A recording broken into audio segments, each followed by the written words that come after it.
am now what I like to call a recovering nerd with frequent relapses. So I'm still pretty nerdy.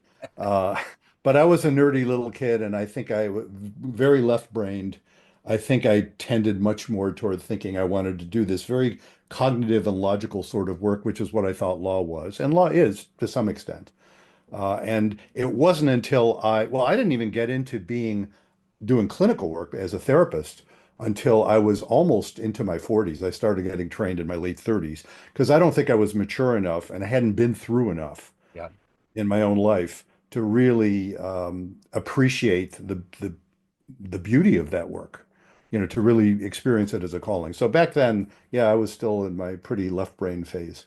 There's some professions out there where you're kind of a jack of all trades, psychologically speaking. Like realtors have to know a little bit about everything. So do Mhm. lawyers. Lawyers Mhm. definitely have to be hip on what people are thinking and what just the entirety. And I would imagine getting into love therapy, every possible spectrum of issue would have to come up. So you're almost a love lawyer, so to speak, because you have to know so much and be able to tackle all kinds of different things. Yeah.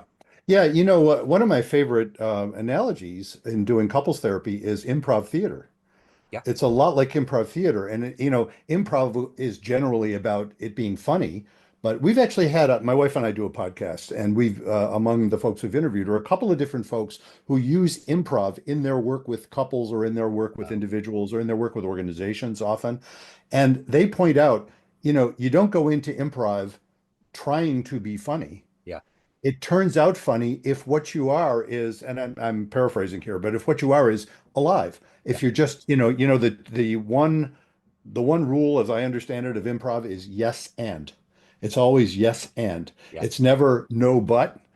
It's always yes and. So whatever somebody comes up with, however outlandish it is, you go there and then you add your own perhaps outlandish thing. Well, couples therapy is a lot about that. Initially, the therapist, if we're not freaking out, the Right. therapist is in yes and mode. The couple's generally not. They're in no damn it mode.